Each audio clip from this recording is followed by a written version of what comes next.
कृषि कानूनों के विरोध में, जी हां, कृषि कानूनों के विरोध में शहर की चकाचौंध से दूर रहने वाला अन्नदाता खेत छोड़कर सड़क पर संघर्ष कर रहा है। जय जवान जय किसान। आखिर संग्राम पर कैसे लगेगा विराम? किसानों की ये क्रांति है या भ्रांति? इसको लेकर मचा बवाल, तो मैं लेकर आया देश का सवाल। नमस्ते, मैं हूं मनीष अवस्थी, हाजिर हूं आपका अपना पसंदीदा कार्यक्रम देश का सवाल लेकर। किसानों के आंदोलन में अब खालिस्तान की एंट्री हो चुकी है। इस आंदोलन में शामिल कुछ लोग ऐसे बयान दे रहे हैं कि जिन्हें पूरी तरह से हम आपको सुना भी नहीं सकते। आंदोलन में शामिल एक प्रदर्शनकारी साफ कहते हुए सुनाई दे रहा है कि कनाडा की धरती पर जब जाकर ठोक सकते हैं तो ये तो दिल्ली है, कुछ भी नहीं। प्रदर्शन में शामिल इस प्रदर्शनकारी सुने कि कहे, जो हाल इंदिरा गांधी का हुआ था वो हाल मोदी का भी होगा। किसानों के इस प्रदर्शन के बीच कुछ खबरें ऐसी भी आ रही हैं जिन्हें देखकर ये सवाल दिमाग में आता है कि क्या वाकई आंदोलन में खालिस्तान की एंट्री हो गई है? क्योंकि पंजाब के बरनाला से आई एक तस्वीर में एक बार फिर इस आंदोलन को लेकर नई बहस को जन्म दे दिया है। यह तस्वीर बरनाला के रेलवे स्टेशन की बताई जा रही है। मीडिया रिपोर्ट्स के मुताबिक यहां प्रदर्शनकारियों के हाथों में जनरल सिंह भिंडरावाला की तस्वीर थी और वो खालिस्तान जिंदाबाद के नारे लगा रहे थे। खबर मिलते ही पुलिस मौके पर पहुंची और रेलवे ट्रैक को खाली कराया। इस मामले को लेकर हरियाणा के मुख्यमंत्री मनोहर लाल खट्टर का भी बयान आया है। खट्टर ने इसको लेकर क्या कहा है, आपको ये भी सुनाते हैं। बताया गया तो हमने कहा कि ऐसे सब केसेस की कंप्लेंट आते ही उनके खिलाफ कार्रवाई की जाएगी। बताया गया ये बताया गया तो हमने कहा कि ऐसे सब केसेस की कंप्लेंट आते ही उनके खिलाफ कार्रवाई की जाएगी। जी हां, आपने हरियाणा के मुख्यमंत्री मनोहर लाल खट्टर को सुना। जो अभी हमने आपको बताया वो खबर का एक पक्ष था। ये वो पक्ष था जिसे ज्यादातर मीडिया चैनल्स ने एक तरफा दिखाया और बताया कि कैसे आंदोलन में खालिस्तान के समर्थक घुस आए हैं और सरकार के खिलाफ साजिश कर रहे हैं। लेकिन इस कहानी का एक और दूसरा पक्ष भी है जो शायद आपको किसी ने नहीं बताया होगा और ना ही दिखाया होगा।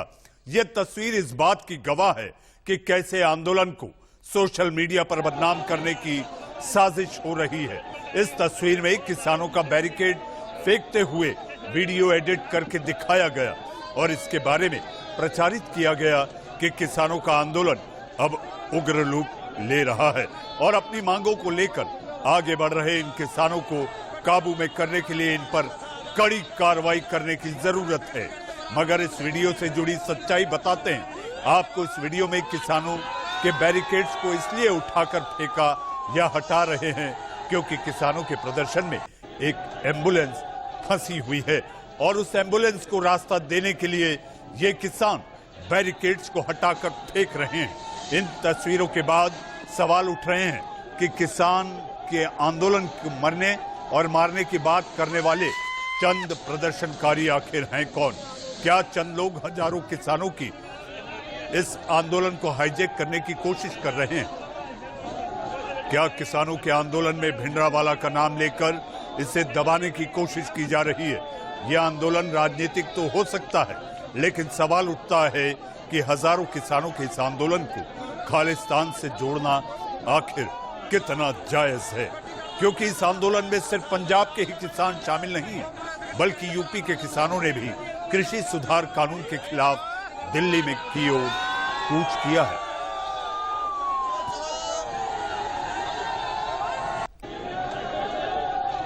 आपके टीवी स्क्रीन पर बैरिकेड्स फेंकने का सच। किसानों ने बैरिकेड्स हटाकर इस एम्बुलेंस जिसमें एक मरीज है उसे जाने का रास्ता दिया।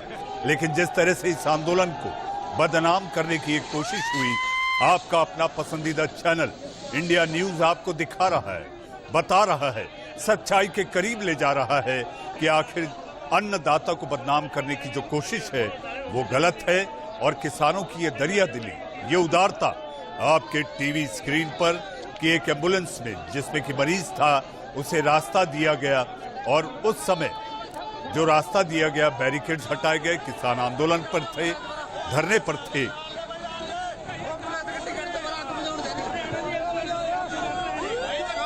आखिर किसानों के आंदोलन को लेकर इस वक्त की क्या ताजा जानकारी है, क्या ताजा जानकारी है, इसको लेकर हमारे संवाददाता ऐश्वर्या जैन सिंदूर बॉर्डर से हैं।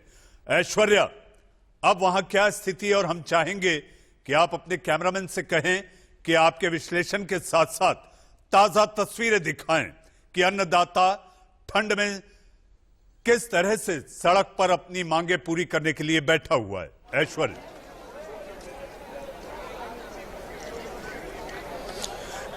देखिए, लगातार तीसरा दिन है आज सिंगू बॉर्डर पर जब अन्नदाता सड़कों पर उतरा हुआ है। नेशनल हाईवे 44 को उन्होंने ब्लॉक कर रखा है। डिमांड्स की बात करें तो साफ तौर पर वो कह रहे हैं कि केंद्र सरकार से वो बातचीत करना चाहते हैं और केंद्र सरकार के कोई प्रतिनिधि यहां पर आए और उनसे बातचीत करे, कहीं और जाकर वो बात नहीं करना चाहते। कैमरा पर्सन से कहूंगा कि वो तस्वीरें दिखाएं सिंगू बॉर्डर की। देखिए, थोड़ा सा अंधेरा है, मुश्किल आएगी कैमरा पर्सन को, लेकिन मैं जरूर उनको कहूंगा कि जितनी कोशिश कर सके वो दिखाएं। ये जो आप सामने बैरिकेडिंग देख रहे हैं, उसकी दूसरी तरफ पुलिस की भारी तैनाती है। इसी बैरिकेडिंग को तोड़कर कल किसान आगे बढ़ने की उन्होंने कोशिश करी थी, जिसके बाद वाटर कैरन्स का प्रयोग हुआ, लाठीचार्ज का प्रयोग हुआ, पत्थरबाजी हुई, लेकिन पुलिस आज सतर्क रही और किसी भी किसान को यहां से आगे आने नहीं दिया। अजय, आप मेरे साथ अब इस तरफ आइए और हम दिखाते हैं किसान अब किस तरीके से इस ठंड के अंदर रात को क्योंकि वो लगातार आक्रोशित है कृषि कानून के खिलाफ, वो लगातार अपनी आवाज बुलंद कर रहे हैं, किस तरीके से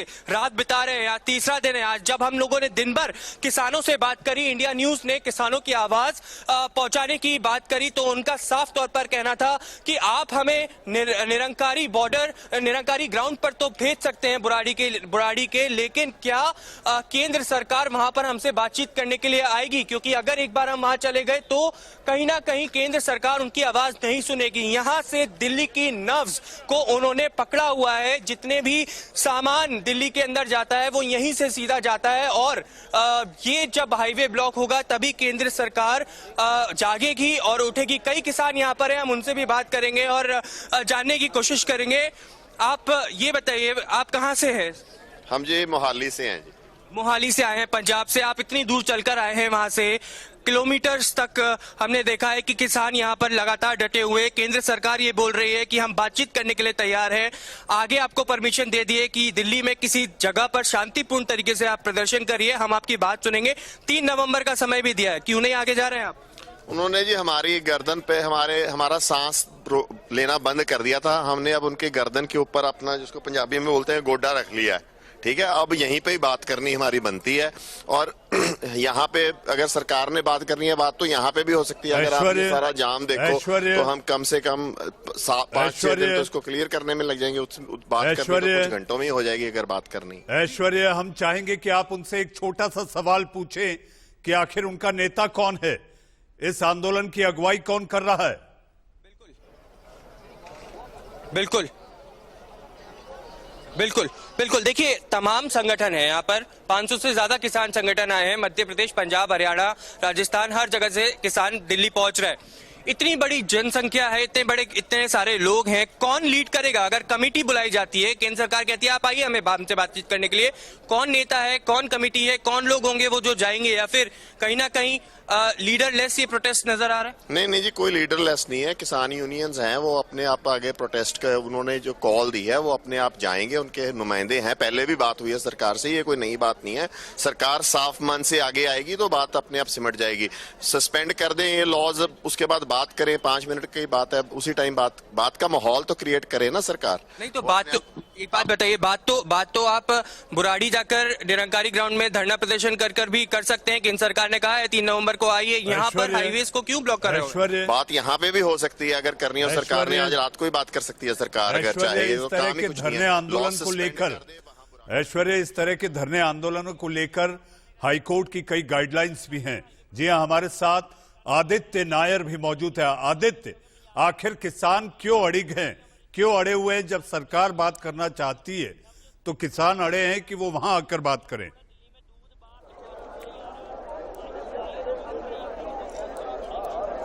जी देखिए, कहीं ना कहीं मैं आपको भी ये तस्वीरें दिखाता रहूंगा। यहाँ पे देखिए आप कि कैसे तैयारियां हैं किसान, और आप ये देख पाएंगे कि एक महीने के कहते हैं कि एक महीने का राशन अपना साथ लेके घूम रहे हैं। किसानों का कहना ये है कि 3 राउंड में मीटिंग बुलाई गई थी। नरेंद्र सिंह तोमर यानी जो एग्रीकल्चरल मिनिस्टर है, किसान मिनिस्टर है, कृषि मिनिस्टर है, उन्होंने, और दूसरी जो मीटिंग हुई थी उसमें खुद नरेंद्र सिंह तोमर और उनके डिप्यूटी दोनों ही नहीं पहुंचे थे। तो उस ना पहुंचने की वजह से उससे जो उनको डिसरिस्पेक्ट जो उनको फेस करनी पड़ी, उस डिसरिस्पेक्ट के चलते ही यहाँ पे किसान यूनियंस जो है वो आक्रोश में आकर यहाँ पे अब प्रोटेस्ट कर रहे हैं। आप भी देख पाएंगे कि कैसे यहाँ तैयारियां हो रखी है। किसान यहाँ जितने भी ट्रैक्टर्स हैं इसके अंदर, उसके ऊपर ये कारपेट लगा के यहाँ पे ये सो रहे हैं। इसके अंदर ही यहाँ पे इन्होंने अपनी छोटे छोटे सेटअप बना रखे हैं।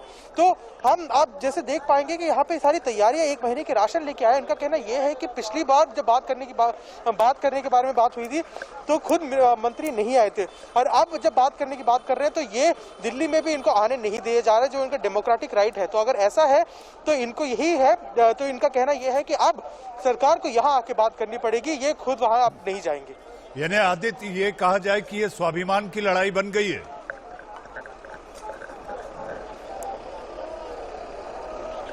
जी बिल्कुल, यही मैं बात आपको पॉइंट बार बार रेस करना चाह रहा हूं कि अब बात कहीं ना कहीं स्वाभिमान की ही पहुंच चुकी है। वो इसलिए क्योंकि पिछली मीटिंग में नरेंद्र सिंह तोमर नहीं पहुंच पाए थे, और क्योंकि उनके कैबिनेट मीटिंग थी। ये भी बात है कि उनको कैबिनेट मीटिंग में बुलाया गया था, पर उन्होंने पिछली मीटिंग में ना वो खुद पहुंचे थे ना डिप्यूटी को मिलाया था। और अब क्योंकि इनको अपनी ही राजधानी में दिल्ली में एंट्री नहीं मिली है, तो किसानों का कहना यह है कि अब ये अगर इनको अपनी राजधानी में एंट्री नहीं मिलती तो ये और आगे बढ़ना भी नहीं चाहते, वो यही रुकेंगे। और जितने भी नेता है उनको यहीं आके इनसे बात करनी पड़ेगी, वरना जितनी भी दिन इनको यहाँ रुकना पड़े वो रुकने के लिए यहाँ पे तैयार है। जी आदित्य, आप भी बने रहे हैं, ऐश्वर्या आप भी हैं हमारे साथ। मेहमानों का पैनल है। पैनल में हमारे साथ राजनीतिक विश्लेषक ऋषि मिश्रा और हमारे साथ किसान नेता योगेश तालियान साहब हैं। योगेश जी, मेरा सवाल आपसे है। मैं आपसे ये सवाल करना चाहता हूं, और सवाल ये है कि आखिर इस आंदोलन को बदनाम करने की साजिश होती दिखाई दे रही है आपको? भिंडरावाले का नाम बीच में आ गया है, फिर अलग अलग बातें, अलग अलग बयान सामने आ रहे हैं। जब तक ये जो नर्व्स है नेशनल हाईवे 44 जाम नहीं होगा, तब तक केंद्र सरकार उनकी हेलो योगेश जी, आपको आवाज आ रही है मेरी? आप लोग 3 दिन से प्रोटेस्ट कर रहे हैं यहाँ पर, आप चाहते हैं कि केंद्र सरकार आपसे बात करे, क्या आगे? योगेश जी, आपको मेरी आवाज आ रही है? हेलो, आवाज आ रही है? जी जी, पूछें सवाल। जी योगेश जी, मेरा सवाल आपसे है, किसानों के इस आंदोलन को बदनाम करने की साजिश हो रही है, ऐसा लगता है आपको? भिंडरावाले का नाम बीच में आ जाना, उसके बाद पोस्टर सामने कहीं आ जाना, कुछ चुनिंदा लोग, अलग अलग बातें, ऐसी बातें जो हम अभी इस कार्यक्रम में कह नहीं सकते, उसको लेकर जो बातें हो रही है, आपको लगता है कि ये कोई साजिश का हिस्सा है? देखिए, ये एकदम स्पष्ट रूप से किसानों के मुद्दे से ध्यान को भटकाने वाली बात है। इसमें इस तरह की बातें करना तो ये कहीं भी युक्ति संगत नहीं है, और जिस प्रकार की बातें हो रही हैं ये बिल्कुल संवेदनहीन बातें हैं। जो समस्या है उस पर किसी का ध्यान जा नहीं रहा है, किसान की समस्या को ये समझना नहीं चाहते हैं, और अनर्गल बातें हो रही हैं। इनका कहीं कोई लेना देना नहीं है इन सब चीजों से। और जिस बात के पीछे अगर जो लोग राजनीति की बातें कर रहे हैं, तो ये बताएं, वही लोग जवाब दें इस बात का कि आखिर किसान को इतना परेशानी क्यों हो रही है, किसान का जो माल है उसका मूल्य क्यों नहीं मिल रहा है उसको, इस बात का जवाब दे दें वो। दूसरी बात यह है कि कृषि मंत्री क्यों नहीं आ जाते बीच में, क्यों एसी कमरे में बैठे हैं और क्यों अपना दिल्ली से बाहर नहीं निकलना चाहते? देश में अगर किसान सड़क पे बैठा है तो आकर किसान से बात कर सकते हैं। किसान को बात करने के लिए रोकना चाहते हैं आप लोग। सड़कें तो वैसे ही नहीं बनाई जा रही, ऊपर से सड़कें खोद दे रहे हैं आप लोग। तो इन सब चीजों पर ध्यान नहीं जा रहा है। जो असली समस्या है उस पर किसी का ध्यान नहीं है। उल्टा ये कहा जा रहा है कि इस पर राजनीति हो रही है। किस बात पर राजनीति आप करेंगे? अगर देश में आपका 80% किसान है तो आप राजनीति भी किस चीज पर करना चाहेंगे? जी योगेश जी, लेकिन सरकार बात करने को तैयार है। ऐसा कहा जा रहा है कि किसान नेता सरकार के पास जाकर बात करना नहीं चाहते, और वो चाहते हैं कि सरकार उठकर वहां आए और वहां पर इसका समाधान या जो मांगे हैं इसकी पूरी होने की बात कहे। योगेश जी, मैं आपके पास आऊंगा। मेरे साथ मेरे दूसरे संवाददाता अजीत श्रीवास्तव मौजूद हैं। अजीत, जो संग्राम जारी है, जो संघर्ष जारी है, कृषि कानून को वापस लेने की बात है और 3 प्रमुख मांगे हैं। जी हां, बिजली संशोधन को लेकर है, पराली को लेकर है और एमएसपी को लेकर है। ऐसी सूरत में जब सरकार बात करने के लिए तैयार है तो ये तकरार क्यों है? अजीत,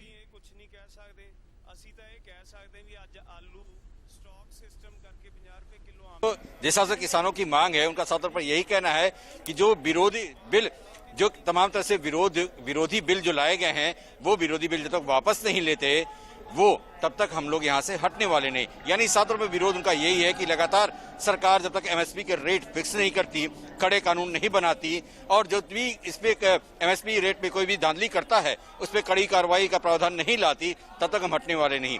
दूसरी जो मांग उनकी है कॉन्ट्रेक्चुअल लेबर्स की, यानी जो कॉन्ट्रेक्चुअल खेती की बात है उसे खत्म करने की बात ये कर रहे हैं।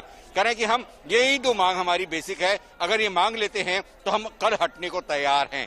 इनकी जिद है। और सबसे बड़ी बात हम नजारा दिखाना चाहेंगे कि किसान जो है वो खड़े होकर अभी भी नारेबाजी कर रहे हैं, क्योंकि हमने यहाँ से और आगे तक पूरा 1 किलोमीटर देखा तो ट्रॉलियों में लोग बैठे हुए हैं, महिलाएं भी हैं, ट्रॉलियों में पूरी व्यवस्था है। महीने का हम कहें कि कई महीनों का राशन अपने साथ लेके आए हैं और साफ तौर पर इनका यही कहना है कि जब तक मांग पूरी नहीं हो जाती हम यहाँ से हटने वाले नहीं हैं। सरकार क्यों नहीं बात करती? सरकार ऐसा कानून क्यों ला रही है जिसमें हमें दिक्कतों का सामना करना पड़ रहा है, हमें सब्र करना पड़ रहा है? ये तमाम बातें हैं। कुछ महिलाओं से जब मेरी बात हुई, उनका साफ तौर पर यही कहना था कि पहले जीएसटी आप ला दिए, फिर तमाम और कानून ला दिए, उसके बाद से कोरोना आ गया, अब किसानों के साथ भी इस तरह से व्यवहार आप करेंगे तो किसान क्या करेगा? जो अन्नदाता है वो अब अपने ही अन्न की लड़ाई के लिए रोडों पे है, इससे बड़ी दुख की बात क्या होगी? तो ये तमाम तरह से लोग हैं जो किसान हैं, अभी भी पूरी तरह से विरोध कर रहे हैं और लगातार से विरोधी नारे भी दे रहे हैं। उनका यही कहना है कि जब तक सरकार हमारी आवाज, हमारी मांग नहीं मानती, हम ऐसे ही विरोध करते नजर आएंगे। तो आप सुन सकते हैं कि किस हिसाब से सरकार विरोधी यहाँ पे नारे लोग लगा रहे हैं। मनीष जी। अजीत, मेरा एक छोटा सा सवाल है और मैं चाहूंगा कि आप छोटा सा जवाब दें। जो तस्वीरें दिख रही हैं अजीत, इसमें ज्यादातर पंजाब प्रांत के किसान दिख रहे हैं। आपने वहां पर अलग अलग किसानों से बात की होगी, किन किन राज्यों के किसान आपको वहां मौजूद दिख रहे हैं? खासकर टिकरी बॉर्डर की बात करें हम तो यहाँ पर पंजाब और हरियाणा के सबसे अधिक अलग अलग यहाँ पे हम कहें तो डिस्ट्रिक्ट के किसान मौजूद हैं। खासकर यहाँ पर जो अगल बगल के जिंद, हिसार, साथ में पंजाब और तमाम तरह से अगल बगल के जो बॉर्डर के इलाके हैं, सबसे अधिक किसान यहाँ मौजूद हैं और ये सभी किसान की मांग है और यहाँ पे इकट्ठा होकर यही कह रहे हैं कि राशन की कमी नहीं, लेकिन जब अन्नदाता ही अन्न के लिए रोड पे आए तो इससे दुखी बात क्या होगी? इन तमाम मांगों को लेकर तमाम ये जो विरोधी हैं, चाहे वो युवा हो, बुजुर्ग हो या महिलाएं हो, हर कोई यहाँ पे मौजूद है। यानी हम कहें पंजाब और हरियाणा का मनीष जी बात करें तो दोनों राज्यों के खासकर यहाँ पर किसान मौजूद हैं और अपनी मांग को लेकर अड़े हुए हैं। जी अजीत, आप बने रहें, हम आपके पास आएंगे। जी हाँ, हमारे साथ मेहमानों के पैनल में एक नया चेहरा शिवम त्यागी। जी हाँ, बीजेपी का पक्ष रखते हैं, आप बीजेपी के प्रवक्ता हैं, आप अपनी राय रखेंगे। लेकिन ऋषि मिश्रा बहुत देर से गंभीर मुद्रा में बैठे हैं। ऋषि मिश्रा, मेरा सवाल आपसे है कि आखिर किसानों को बदनाम करने के लिए खालिस्तान, भिंडरावाले के पोस्टर, ये सब लाने की क्या जरूरत? आपको लगता है ये साजिश का हिस्सा है? किसानों के कंधे पर आखिर किसकी सियासी बंदूक आपको दिखाई देती है? मनीष जी, बहुत दुखी मन से मैं ये कहना चाहता हूं कि अब हमारे अन्नदाता का तुलना भिंडरवाला समर्थकों से होगा, अब हमारे अन्नदाता का तुलना बिचौलियों से होगा। मुझे बहुत दुख हो रहा है कि ये कैसी सरकार है कि अपने ही अन्नदाता, अपने ही किसान वर्ग से बात करने से परहेज कर रही है। मुझे ये सरकार आप देखिए, आप अपनी ही रिपोर्ट में दिखाया है मनीष जी कि किस प्रकार से सड़कों को खोद दिया गया है, किस प्रकार से बड़े बड़े अवरोधक को लगाया गया है। अरे भाई, ये किसान है, अपने देश के राजधानी में आना चाहते हैं, आपसे बात करना चाहते हैं, आप किसान वर्ग से बात करने में क्यों परहेज कर रहे हैं? आपको हैदराबाद के लिए, गृह मंत्री जी को हैदराबाद के लिए समय है, माननीय प्रधानमंत्री जी को गुजरात के लिए समय है, लेकिन जो ये अन्नदाता है, जो ऋषि जी, 138 करोड़ ऋषि जी देशवासियों आज का प्रधानमंत्री पेट भरते हैं, उनके लिए समय नहीं है। ऋषि मैं जी आज complete प्रधानमंत्री करूं, मैं complete करूं। वैक्सीन को लेकर, कोरोना की वैक्सीन को लेकर देश के बड़े शहरों में जाकर कोरोना से संघर्ष के लिए, कोरोना को पछाड़ने के लिए, कोरोना को कुचलने के लिए वो अलग अलग जाकर इसका जायजा ले रहे हैं। आप हर बात में अगर सियासत देखेंगे ऋषि जी, तो बात कैसे बनेगी? नहीं मनीष जी, मैं कंप्लीट कर लूं। देखिए, किसानों का मेन मांग जो है, मुख्य मांगे ये हैं कि एमएसपी को मैंडेटरी कर दिया जाए। यदि सरकार कह रही है कि एमएसपी से सरकार पीछे नहीं हट रही है, तो फिर सरकार एमएसपी को मैंडेटरी करने में क्यों नहीं तैयार है? आप मेसपी कर दीजिए। यदि किसान कहीं भी अपनी उपज को बेचे, एमएसपी से कम में कोई व्यापारी खरीद नहीं सकता है। तो मेन मांग किसानों का एमएसपी को लेके है। और दूसरी तरफ सरकार कह रही है कि मंडियों को खत्म नहीं किया जाएगा। आप ही बताइए, जब मंडियों में 6 से 7% टैक्स व्यापारियों को देना होगा और बाहर उनको नहीं देना होगा, तो मंडियां देश में कितने दिन टिक पाएंगी? तो कहीं ना कहीं सरकार जो है किसानों को पूंजीपतियों को हवाले करना चाहती है। इस सरकार का नारा है, किसानों का दमन, पूंजीपतियों को नमन। ये नहीं चलेगा। आप किसानों का दमन करेंगे और पूंजीपतियों को नमन करेंगे, ये देश हिंदुस्तान में नहीं चलेगा। नहीं चलेगा। आपको अपने अन्नदाता से कम्युनिकेट करनी होगी। किसान लेकिन जो ज्यादातर प्रचुर मात्रा में लोग दिखाई दे रहे हैं, वो दिख रहे हैं पंजाब और हरियाणा से, और खासकर पंजाब से। इस सियासत पर मैं आऊंगा। भारत के 30 बड़े संगठन इस आंदोलन को लीड कर रहे हैं। और मैं आपको बता दूं, आरएसएस से जुड़े हुए किसान संगठन भी इस बिल का विरोध कर रहे हैं। क्या वो भी भिंडरवाला है? अकाली दल जो एनडीए का सबसे पुराना पार्टनर था, क्या वो भी भिंडरवाला का समर्थक है? क्या बात कर रहे हैं? क्या बात बीजेपी कर रही है? ऋषि जी, मैं आता हूं आपके पास।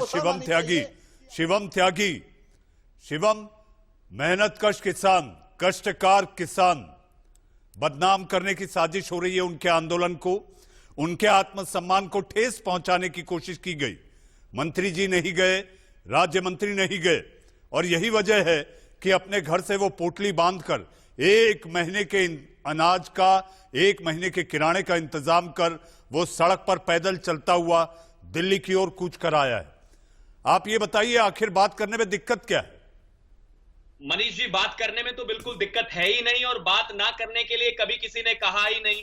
आप मुझे एक चीज बताइए, 2 सेशन की बात हो चुकी है, जिसमें दूसरे वाली बात जब हुई है, दूसरी बात में तो इस देश के कृषि मंत्री भी वहां पर शामिल थे।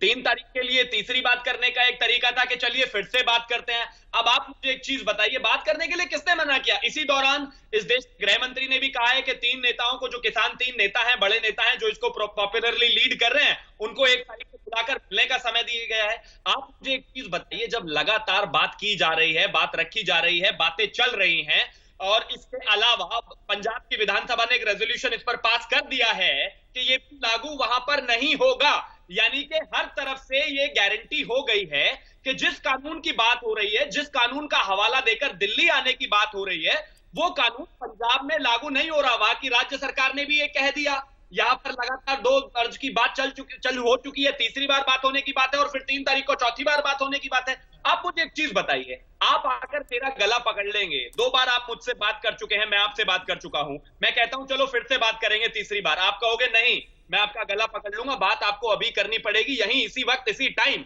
मैं कुछ नहीं सुनूंगा, मैं सिर्फ आपसे बात करूंगा। क्या ये तरीका है? आप मुझे बताइए। और ऋषि जी ने कहा कि खड्डे कर दिए रास्तों में, सड़कें बंद कर दी। एजेंडा सिर्फ इतना सा है कि चीजों को बेहतर तरीके से मैनेज किया जाए, लोगों को परेशानी ना हो। अगर ऋषि जी जानते हैं तो जाइए, सोनीपत में लाखों लाख गाड़ियां खड़ी हैं। अब एक चीज बताइए, पहले शुरुआत में किसानों की मांग थी कि हम दिल्ली आना चाहते हैं, शांतिपूर्ण तरीके से अपना प्रदर्शन करना चाहते हैं। इस बात को मान लिया गया कि मात्र 6% एमएसपी भी लागू करने से नहीं होता। मैं बता दूं इनको, एमएसपी से मात्र 6% किसानों के उपज को खरीदा जाता है। एमएसपी पूरे भारत में देखेंगे तो एमएसपी का मात्र 6%। शांताराम समिति ने अपने रिपोर्ट में ये कहा है। तो सरकार को तो सिर्फ सरकार जो है दिल्ली से कोई फरमान जारी कर देती है, ये नहीं देखती है कि क्या वो रिपोर्ट का ग्राउंड पे कितना असर है। आपने एमएसपी को कर दिया, एमएसपी पे कितने है फसल कि बिक रहे हैं? बीजेपी आप ने बताइए, 5 साल शिवम में त्यागी कितनी को मालूम है तो बता दीजिए। उत्तर प्रदेश में कितने ऐसे फसल हैं जो एमएसपी सिर्फ पे बिक इतना रहे हैं? मैं दावा बताइए, करता हूं, ये बता आप दें मुझे हमको। सिर्फ इतना बताइए कि पिछले 5 साल में भारतीय अरे जनता आप पार्टी की बताइए सरकार ने ना, कितने किसानों को एमएसपी कितने दिया है? कितने फसल पता उत्तर है प्रदेश कि में नहीं? धान की अरे कितनी बता खरीद देता हुई हूं, है? सुनिए, इनसे अगर आपको पूछिए। सुनना है मनीष सुन जी, मैं लीजिए। आपके माध्यम से सुन- इनसे सवाल कर रहा हूँ, विद ड्यू रिस्पेक्ट, धान की कितनी खरीद हुई है?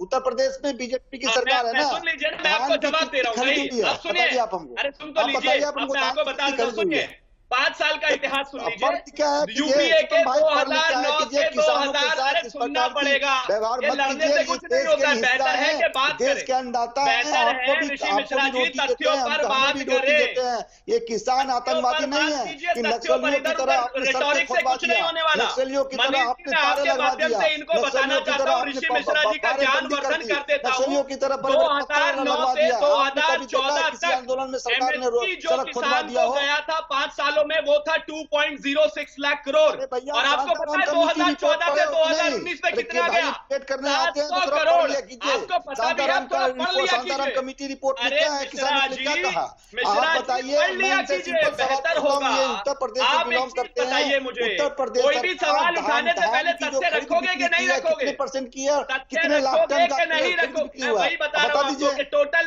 टोटल एमएसपी गया कितना पिछले 5 सालों में? 700 करोड़ ऋषि मिश्रा जी। और 2009 से 14 तक गया सिर्फ 200 करोड़। कागजों पे तो एमएसपी 500 करोड़ बढ़ा एमएसपी के देने से नहीं? नहीं होता है। आज भी जाइए, आज भी जाइए, अच्छा, अब आप गेहूं को गेहूं अब आप गेहूं नए का ज्ञान में आए हैं। आप 1950 कहते हैं रुपया एमएसपी एमएसपी देने से निर्धारित नहीं किया, होता है। 1950 किसान को रुपया एमएसपी मांग खरीद रहा हो है, रही है ये गेहूं देखिए। का। नहीं, क्या बात किसान को करते एमएसपी हैं? मांग रहा है, ऋषि मिश्रा कह रहे हैं एमएसपी से नहीं होता है। तो किससे होता है? अरे भैया, मैं कह रहा हूँ एमएसपी को सही ढंग से लागू करने के लिए कह रहा हूँ। आप एमएसपी सुनते तो सही है ढंग से नहीं, लागू है। बीजेपी वाले एमएसपी का इस कहते हैं, कानून, सुनते तो है अरे नहीं।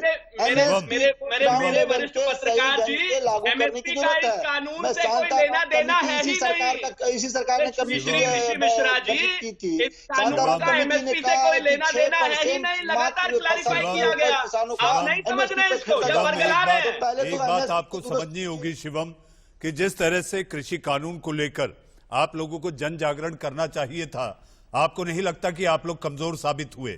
मेरे साथ योगेश तालियान साहब हैं। जी हाँ योगेश जी, किसानों में डर है कि ये नए कानून से किसानों को नुकसान होगा और कॉरपोरेट को भयंकर फायदा होगा।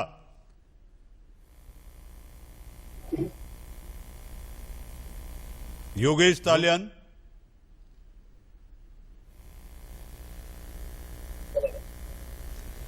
योगेश तालियान से बात नहीं हो पा रही। हमारे साथ अजीत श्रीवास्तव हैं।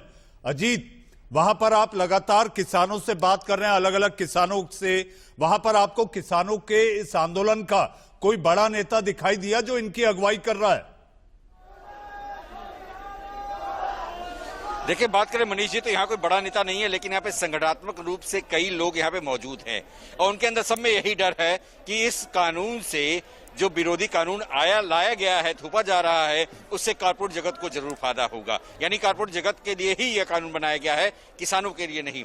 जो डर है वो खासकर एमएसएमई को लेकर है कि आखिर जो प्राइस रेट है वो सरकार फिक्स क्यों नहीं कर देती, और उस पर जो रेट होगा, कोई भी मनचाहे रेट को कम करने या बढ़ाने की कोशिश करता है तो कोई कानूनी कार्रवाई क्यों नहीं बना देती। ये तमाम जो बातें हो रही हैं, वो डर, चाहे वो यहाँ पे किसान हो या महिला वर्ग हो या फिर यहाँ पे जो यूथ आया है, नया किसान जो नॉलेजेबल है, पढ़ा लिखा है इस कानून को, बिल को, वो भी ये बात कहते नजर आ रहा है। यानी एक जो डर है खासकर जो कॉर्पोरेट जगत को बढ़ाने का, वो यहाँ पर पूरी तरह से साफ देखा जा रहा है। एक डर है, खौफ है कि सरकार जो है ये इस बिल के जरिए केवल अजीत डर जरूर है। जी हाँ, डर इस बात का भी है कि आखिर इस आंदोलन में भिंडरा वाले का क्या काम, खालिस्तान कैसे आ गया, और डर इस बात का भी है कि आखिर किसानों के इस आंदोलन को भड़का कौन रहा है।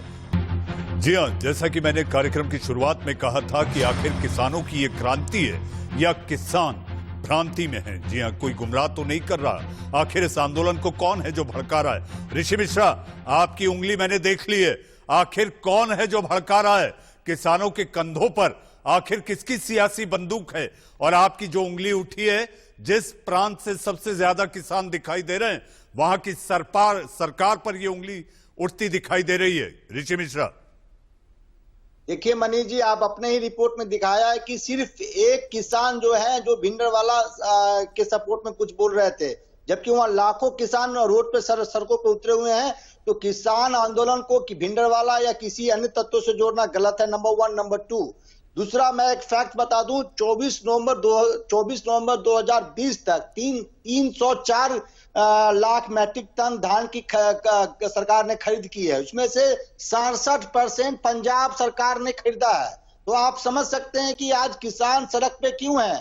पूरे देश में जो 304 लाख मैट्रिक टन धान की खरीद हुई है, इसमें से 67% सिर्फ पंजाब से है। तो कहीं न कहीं किसानों को डर है कि यदि मंडियां खत्म कर दी जाएगी, जो टैक्स सिस्टम है, यदि टैक्स आप मंडियों से बाहर जब व्यापारी जब अपने उपज को किसानों से उपज खरीदेंगे तो उनको टैक्स नहीं देना होगा। जब टैक्स नहीं देना होगा तो मंडियां रहेंगी नहीं। मेरा सवाल आपसे रहेंगी तो ये डर पे किसान कैसे अपनी फसल को बेचेंगे। ऋषि मिश्रा जी, ये डर केवल पंजाब के किसानों को है? और महाराष्ट्र, मध्य प्रदेश, गुजरात, तेलंगाना, आंध्र प्रदेश, यहाँ के किसानों को कोई डर नहीं है? मैं सवाल रिपीट कीजिए, मैं समझ नहीं पाया। ऋषि जी, मेरा सवाल आपसे ये है कि आखिर ये डर जिसको लेकर आप भी जिसकी वकालत कर रहे हैं, ये डर महाराष्ट्र, गुजरात, मध्य प्रदेश, छत्तीसगढ़, आंध्र प्रदेश, तेलंगाना के किसानों को नहीं है? वो महाराष्ट्र जहां पर किसानों की आत्महत्या के दुनिया में सबसे ज्यादा मामले देखे गए हैं। मनीष जी, आपको मैंने आंकड़ा बताया कि 304 लाख मैट्रिक टन जो धान खरीदी सरकार ने किया है पूरे भारत में, इसमें से 67% मंडियों से पंजाब में खरीदी गई है। पंजाब किसानों का, पंजाब हरियाणा किसानों का कंपैरिजन बिहार उत्तर प्रदेश के किसानों से कीजिए। वो आर्थिक रूप से क्यों मजबूत हैं? क्योंकि वो मंडियों में जाके अपने उपज को बेचते हैं और मंडियों में उनको एमएसपी पे ही अपनी उपज को लेने के लिए व्यापारी मजबूर होते हैं। एमएसपी से कम में मंडियों में नहीं बेचा जा सकता है। ये जो डर है, ये जो डर है ऋषि मिश्रा, ये जो एमएसपी का डर है, ये जो न्यूनतम समर्थन मूल्य है, इसका जो डर है, इसमें डरने की जरूरत नहीं। जो खरीद होगी दूसरी मंडियों में या खुले बाजार में, वो भी एमएसपी की कीमत के अंतर्गत ही होगी। तो आखिर किसानों को कौन है जो भड़का रहा है? सवाल मुझसे है जी, आप ही से। देखिए, किसानों को कोई भड़का नहीं रहा। मैंने आपको पहले ही कहा, 30 बड़े संगठन, किसान से जुड़े हुए संगठन आंदोलन कर रहे हैं। संघ आरएसएस से जुड़े हुए किसान संगठन भी इस बिल के विरुद्ध में है। तो आरएसएस से जुड़े हुए किसान संगठन को कौन भड़का रहा है? आप बताइए ना। अकाली दल को कौन भड़का रहा है? अकाली दल एनडीए के सबसे पुराना पार्टनर रहा है, उसको भी कांग्रेस भड़का रही है क्या? मेरे साथ किसान नेता योगेश कालियान भी है।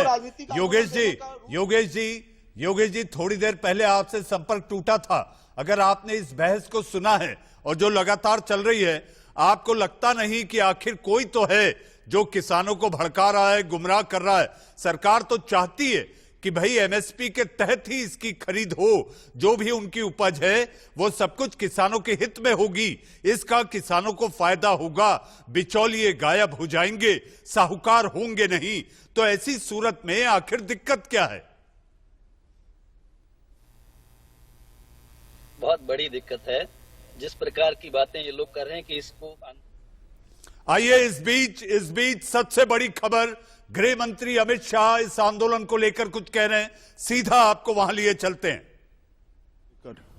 दिल्ली हरियाणा बॉर्डर पर रोड पर अलग अलग किसान यूनियनों की अपील पर जो किसान भाई आज अपना आंदोलन कर रहे हैं, वो सभी को मैं अपील करना चाहता हूं कि भारत सरकार आपसे चर्चा करने के लिए तैयार ही है। 3 दिसंबर को कृषि मंत्री जी ने आपको निमंत्रण पत्र भेजा है चर्चा के लिए, और भारत सरकार आपकी हर समस्या और आपकी हर मांग पर विचार विमर्श करने के लिए तैयार है। दूसरा, अभी अलग अलग जगह पे, नेशनल हाईवे पर, स्टेट हाईवे पर किसान भाई अपने ट्रैक्टर और ट्रॉली के साथ इतनी ठंड में खुले में बैठे हुए हैं। इस सबको मैं अपील करना चाहता हूं कि दिल्ली पुलिस आपको एक बड़े मैदान के अंदर शिफ्ट करने के लिए तैयार है। आप कृपया वहां पर जाइए। वहां पुलिस परमिशन भी आपको कार्यक्रम करने की दी जाएगी। आप वहां पर मंच भी लगा सकते हैं। वहां टॉयलेट्स आदि सुविधाएं भी बना दी गई है। वहां पर एम्बुलेंस की और स्वास्थ्य की सुविधाएं भी निरंतर रहेगी, पानी की सुविधा भी निरंतर रहेगी और सुरक्षा की व्यवस्था भी रहेगी।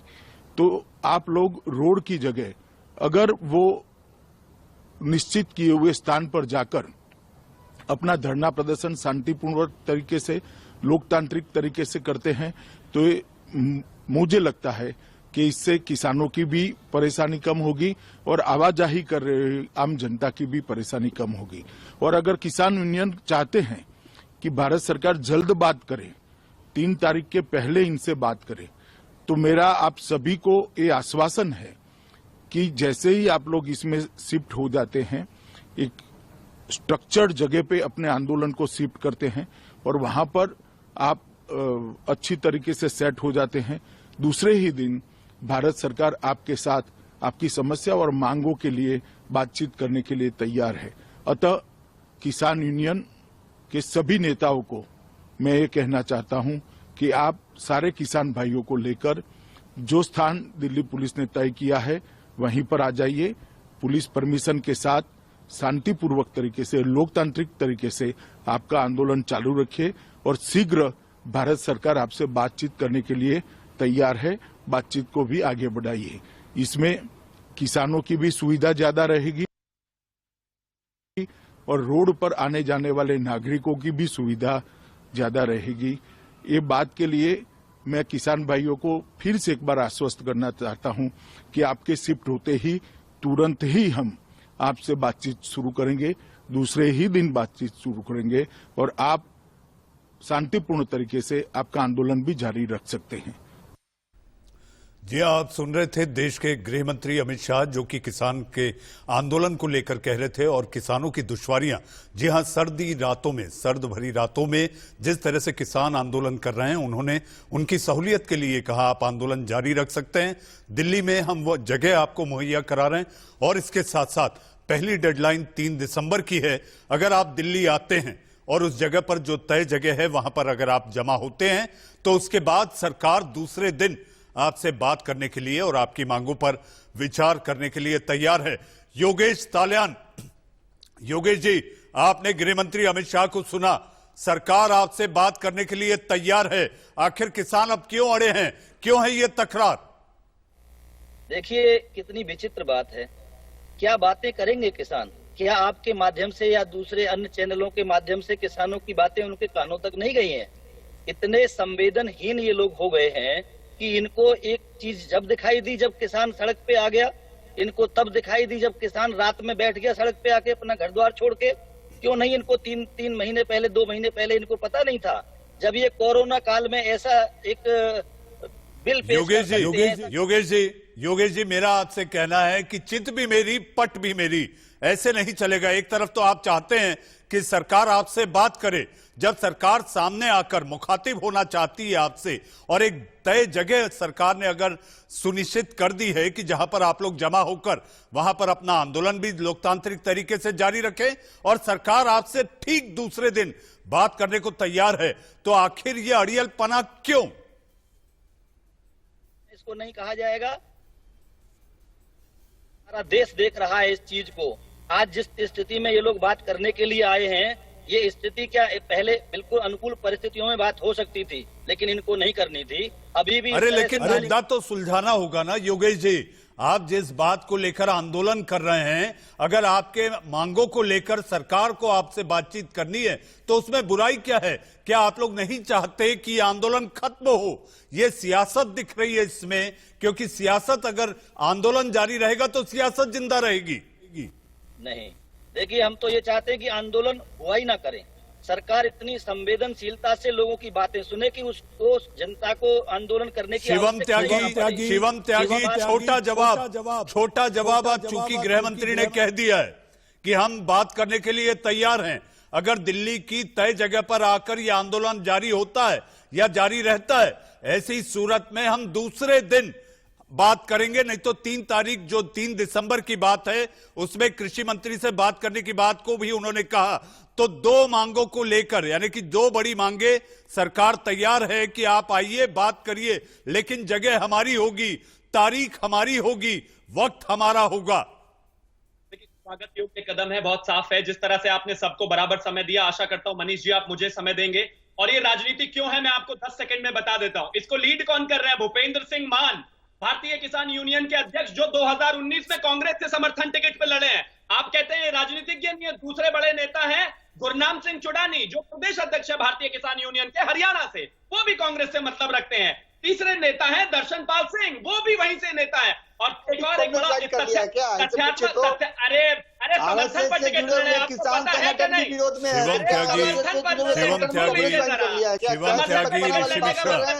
शिवम त्यागी ऋषि मिश्रा, टिकट लड़ने का मतलब क्या होता है?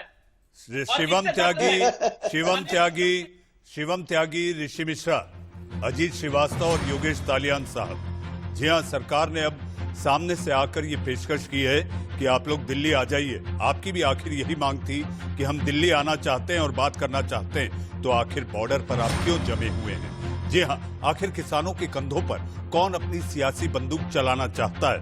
एक बात सच है, जी हाँ, हम मेहनतकश इस दुनिया से अपना हिस्सा मांगेंगे। एक बाग नहीं, एक खेत नहीं, हम सारा भारत मांगेंगे। ये किसान है, अन्नदाता है, लेकिन किसान को जिसने दगा, सत्ता से वो भगा। जी हाँ, देश का सवाल में आज के लिए बस इतना।